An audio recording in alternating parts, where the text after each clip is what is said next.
खींचो ना कमानों को न तलवार निकालो, खींचो ना कमानों को न तलवार निकालो, जब तोप मुकाबिल हो तो अखबार निकालो। सलाम, नमस्ते, सत श्री अकाल। मैं हूं आपके साथ हर्षिता मिश्रा और आप देख रहे हैं टाइम्स मेल। एक ऐसी इंटरनेशनल रिपोर्ट सामने आई है जिसको सुनने के बाद आप दांतों तले अपनी उंगलियां दबा लेंगे। रिपोर्ट काफी खतरनाक है, जिसमें बताया गया है कि कैसे पश्चिम मीडिया ने इस्लाम और मुसलमानों के खिलाफ प्रोपेगेंडा तैयार किया और बड़ी बड़ी नामी गिरामी इंटरनेशनल न्यूज एजेंसी के जरिए पूरी दुनिया में फेक न्यूज फैलाई गई, जिसका मकसद इस्लाम और मुसलमानों को बदनाम करना है। दुनिया भर के मीडिया संस्थानों की खबरों पर रिसर्च करने वाली संस्था सेंटर फॉर मीडिया मॉनिटरिंग ने अपनी एक रिपोर्ट में बताया कि महज 2 साल के दौरान ही दुनिया की कई इंटरनेशनल न्यूज एजेंसियों ने मुस्लिम विरोधी एजेंडे के तहत 48,000 आर्टिकल्स को छापा है और इसके साथ ही 5,500 से ज्यादा वीडियो को न्यूज चैनलों ने इस्लाम और मुसलमानों से जोड़कर प्रसारित किया है, जिससे इस्लाम और मुसलमानों को दुनिया के सामने एक चैलेंज के तौर पर पेश किया जा सके। और ये बताया गया कि हर बुरी घटना के पीछे इस्लाम और मुसलमानों का हाथ है। आपको ये सुनकर भी हैरानी होगी कि इस रिपोर्ट में ये भी बताया गया है कि 60% ऐसे आर्टिकल्स हैं जिनको मेन स्ट्रीम मीडिया ने मुस्लिम विरोधी एजेंडे के तहत चलाया है। इस रिपोर्ट में ये भी बताया गया है कि कई आपराधिक घटनाओं को मुसलमानों से जोड़कर दिखाया गया, जिनका दूर दूर तक मुसलमानों और इस्लाम से कोई वास्ता नहीं था, फिर भी उसे इस्लाम और मुसलमानों से जोड़कर पेश किया गया ताकि दुनिया के सामने मुसलमानों को एक अपराधी के तौर पर पेश किया जाए और ये बताया जाए कि इस्लाम धर्म ही दुनिया के लिए खतरनाक है, बहुत घातक है। इस रिपोर्ट के सामने आने के बाद पश्चिमी मीडिया के न्यूज रूम में हंगामा मच गया, क्योंकि वहां की आवाम सरकार के साथ साथ मीडिया से भी सवाल पूछना जानती है। ऐसे में पश्चिमी मीडिया को दिखाई गई न्यूज कवरेज और खबरों पर ही सवाल उठने लगा कि आखिर इनकी दिखाई गई खबरों में कितनी फेक न्यूज मौजूद है। आखिर क्या कहती है ये इंटरनेशनल रिपोर्ट? आखिर कैसे पश्चिमी मीडिया फैला रही है इस्लामोफोबिया?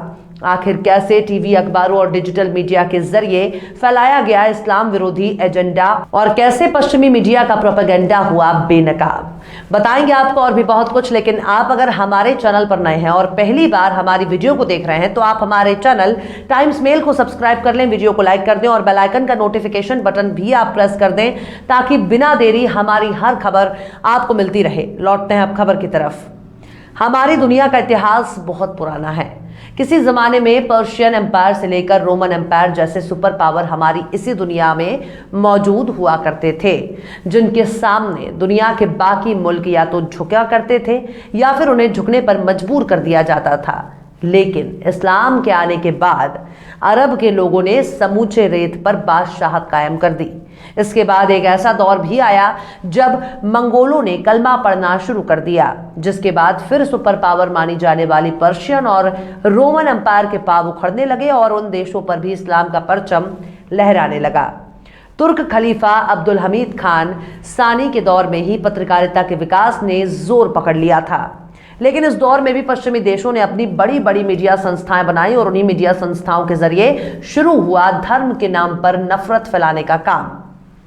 अब जाहिर सी बात है, किसी देश में दबे कुचले गुलाम ही अगर उस देश के राजा बन जाएं तो वहां पूंजीपति लॉबी कैसे बर्दाश्त कर सकती है? जिसकी राजपाट और सत्ता चली गई उसका क्या हाल हुआ होगा? ऐसे में अखबारों के जरिए कई एजेंडा आधारित खबरें चलाई जाने लगी। बहुत से ऐसे मैगजीन छापे जाते थे जिनका मकसद ईसाइयों और यहूदी लॉबी को खुश करना था। धर्म की कट्टरता और नफरत में कठपुतली बन चुकी उस दौर की मीडिया ने भी तुर्क साम्राज्य का खात्मा करने में बहुत अहम रोल अदा किया। वक्त के साथ साथ ऐसे एजेंडे और फेक न्यूज भी बड़ी खामोशी के साथ फैलाने का काम चलता रहा, लेकिन पश्चिमी मीडिया आज भी इसी काम को बखूबी अंजाम दे रही है। हम ये नहीं कह सकते हैं कि तमाम पश्चिमी मीडिया और अंग्रेजी बोलने वाली मीडिया ऐसा कर रही है, लेकिन सेंटर फॉर मीडिया मॉनिटरिंग की रिपोर्ट के सामने आने के बाद अब पूरी दुनिया ही हैरान है। ये रिसर्च बहुत ही खौफनाक है, जिसमें मुसलमानों का जिक्र किया गया है। रिपोर्ट के मुताबिक साल 2018 से साल 2020 तक पश्चिमी मीडिया ने मुसलमानों और इस्लाम के खिलाफ जबरदस्त प्रोपेगेंडा किया है। बहुत सी घटनाओं को जबरदस्ती मुसलमानों और इस्लाम से जोड़कर दुनिया के सामने पेश किया गया है। इस रिपोर्ट के मुताबिक मुसलमानों और इस्लाम के खिलाफ 2018 से 2020 के दौरान तकरीबन 48,000 आर्टिकल्स छापे गए हैं। ये रिपोर्ट ब्रिटिश मीडिया की खबरों पर आधारित है। इस रिपोर्ट में यह भी बताया गया है कि टीवी चैनलों पर 5,500 वीडियो इस्लाम विरोधी एजेंडे की तरह चलाए गए, जिनका मकसद इस्लाम की छवि खराब करना है। रिपोर्ट्स में यह भी बताया गया है कि ब्रिटेन की 34 न्यूज वेबसाइट और 38 न्यूज चैनलों पर मुसलमानों और इस्लाम के खिलाफ खबरें चलाई गई हैं, जिसमें इस्लाम और मुसलमानों के खिलाफ बहुत ही गलत ज़बान का इस्तेमाल किया गया है। इस रिपोर्ट में यह भी बताया गया है कि 60% आर्टिकल ऐसे हैं जिनमें मुख्य धारा के मीडिया यानी राइटर्स एसोसिएट प्रेस AFP भी शामिल हैं, जो इस्लाम के खिलाफ लोगों के सामने एक अलग ही इमेज पेश करते हैं। इस रिपोर्ट में यह भी बताया गया है कि यह न्यूज एजेंसी किस तरह से आपराधिक मामलों को इस्लाम के साथ जोड़ दिया करती है, जबकि उन मामलों से इस्लाम और मुसलमानों से कोई लेना देना ही नहीं था। यानी जिस घटनाओं का इस्लाम और मुसलमानों से कोई ताल्लुक नहीं था, उसको भी इस्लाम से जोड़कर लोगों के सामने पेश किया गया, ताकि इस्लाम और मुसलमानों के खिलाफ नफरत को फैलाया जा सके। 60% ऐसी खबरें इन वेबसाइट्स में छापी गई हैं जिनको इस्लाम के विरोध में घटनाओं को बढ़ा चढ़ाकर पेश किया गया है। इसमें ज्यादातर ब्रिटिश वेबसाइट ही है। सेंट्रल फॉर मीडिया मॉनिटरिंग की रिपोर्ट को छापते हुए TRT वर्ल्ड ने बहुत ही विस्तार से इस रिपोर्ट के बारे में बताया है। रिपोर्ट के मुताबिक इन मीडिया संस्थानों ने अपने कवरेज में धर्म को हत्या, यातना, बलात्कार और महिला जनांग विकृति जैसे अपराधों से जोड़कर इस्लाम को नकारात्मक तौर पर पेश किया और आपराधिक घटनाओं का ताल्लुक इस्लाम से जोड़ दिया। इस रिपोर्ट में कई ऐसे उदाहरणों का हवाला दिया गया जिस पर यकीन की कोई गुंजाइश ही नहीं है। रिपोर्ट में बताया गया है कि फंडिंग के जरिए मीडिया में इस्लाम की नेगेटिव इमेज तैयार की गई, जो मीडिया के बाइस्ड यानी पूर्वाग्रह को उजागर करता है। रिपोर्ट में यह भी पाया गया कि 14% आर्टिकल या तो पक्षपाती हैं या बहुत ज्यादा पक्षपात से भरे थे। सबसे ज्यादा अपमानजनक आर्टिकल्स लिखने वालों में क्रिश्चियन टुडे, द स्पेक्टेटर और डेली मेल ऑस्ट्रेलिया शामिल थे। इस रिपोर्ट में बताया गया है कि 7% आर्टिकल में इस्लाम के खिलाफ नकारात्मक छवि बनाने के लिए बाकायदा प्लानिंग की है, यानी खबर को खुद ही मनगढ़ंत तरीके से तैयार करना और फिर उसे प्रसारित करना इन मीडिया संस्थाओं के एजेंडे में शुमार है। इस रिपोर्ट में यह भी कहा गया है कि स्पेक्टेटर के पास ऐसे आर्टिकल्स सबसे ज्यादा थे जो मुसलमानों और इस्लाम को गलत तरीके से प्रस्तुत करते थे। इस रिपोर्ट में यह भी बताया गया है कि गलत तरीके से किसी भी घटना को मुसलमानों से जोड़ दिया जाता था और खबर का शीर्षक भी भ्रामक और गुमराह करने वाला था, जो वहां की दक्षिणपंथी मीडिया द्वारा तैयार किया गया था। रिपोर्ट में कहा गया है कि 3 में से 1 आर्टिकल को इस्लाम के खिलाफ बहुत पक्षपाती यानी एक तरफा तौर पर दिखाया जाता है, जबकि केवल 6% लेख धर्म पर आधारित है। इस रिपोर्ट में यह भी बताया गया है कि कैसे ऑनर किलिंग को इस्लामी ऑनर किलिंग बताया जाता है, कैसे इजराइल के विरोध को इस्लामिक यहूदी विरोधी करार दिया जाता है और कैसे बंदूकधारी व्यक्ति को इस्लामी बंदूकधारी बताया जाता है। इस रिपोर्ट में सबसे खतरनाक पहलू पर भी रोशनी डाली गई है और ये बताया गया है कि इस्लामी पहचान के साथ लोगों की भावनाओं के साथ नाटकीय तरीके से खिलवाड़ किया गया और भावनात्मक और मनगढ़ंत शब्दावली का इस्तेमाल करके पाठकों के दिमाग में इस्लाम और हिंसा को जोड़कर पेश किया गया।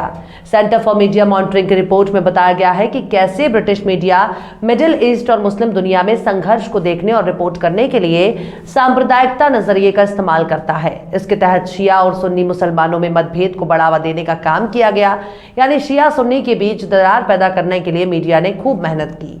अक्सर सीरिया, ईरान और इराक की घटनाओं को सांप्रदायिकता से जोड़कर झूठे तरीके से पेश किया जाता है।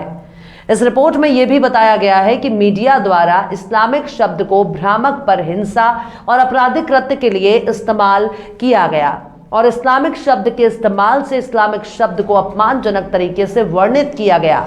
रिपोर्ट में कहा गया है कि कैसे शरिया शब्द का इस्तेमाल हिंसक, चरमपंथी, आतंकवादी कृत्यों के साथ जोड़कर पेश किया गया। इस रिपोर्ट में उन मीडिया संस्थानों को नसीहत भी दी गई है कि वो जुर्म, दहशतगर्दी, चरमपंथ का ताल्लुक इस्तेमाल से जोड़ने से गुरेज करें। तो इस तरह से पश्चिमी मीडिया, खासकर ऑस्ट्रेलिया और ब्रिटेन में इस्लाम और मुसलमानों के खिलाफ कैसे कैसे एजेंडे चला रही है। लेकिन खुशी की बात यह है कि उन्हीं के बीच के लोग अब इस प्रोपेगेंडा को उजागर कर रहे हैं। आज की हमारी ये रिपोर्ट रिसर्च पर आधारित है।